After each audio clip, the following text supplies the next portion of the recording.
நீங்கள் எத்தனை முயற்சி எடுத்து எல்லாம் தயார் பண்ணாலும் நம்ம தமிழர் குடியரசு தலைவராக வர வரைக்கும் வெயிட் பண்ணிச்சு.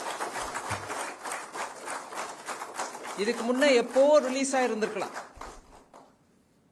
ஆனால் நம்மளுக்கு, நம்ம மக்களுக்கு இருக்கக்கூடிய உணர்ச்சியோடு அது ரிலீஸ் பண்ணுறதுக்கான வாய்ப்பு நம்மளுக்கு இறைவனே கொடுத்தருப்பியிருக்காங்க. இப்பேற்பட்ட பெரியார் அந்த உணர்ச்சியோடு எடுத்து பகிர்ந்து கொடுக்கக்கூடிய அந்த அளவு இன்னைக்கு துணை ஜனாதிபதி, குடியரசு துணைத் தலைவருடைய வீட்டில், அவருடைய வீட்டில் இப்பேற்பட்ட ஒரு பெரிய நிகழ்ச்சி நடக்குது.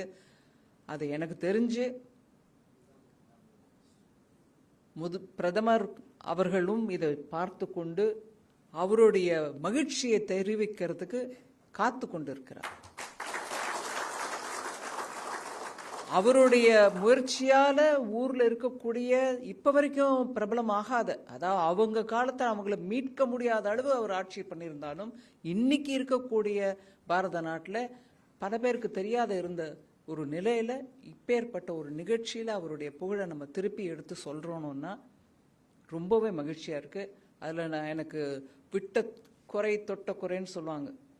திருச்சியில படிச்சு திருச்சியை சுத்தியே வாழ்ந்தவோ, முசிறியில இருந்தவோ எனக்கு இந்த நிகழ்ச்சியில பங்கேற்கிறதுக்கான வாய்ப்பு கொடுத்ததுக்கு உங்க எல்லாருக்கும் நன்றி. நான் ஆக்சுவலா குடியரசு துணைத் தலைவர் பேசுறாரு, அதனால நம்ம பேச வேண்டிய தேவையில்லை. இவரை விட உயர்ந்த பதவி தமிழர்களுக்கு மோடி ஐயா மூலமா கிடைக்கக்கூடிய வாய்ப்பு இருக்க கூடும் போது அவர் பேசும்போது நான் இதுக்கு நான் கொஞ்சம் பின்வாங்கினேன்.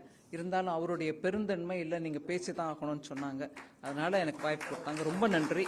இந்த நிகழ்ச்சி தமிழ்நாட்டில் நம்ம எல்லாரும் எடுத்து உரைக்க வேண்டிய நிகழ்ச்சி. நம்ம எல்லார்கிட்டையும் இதை பற்றி பேசணும்.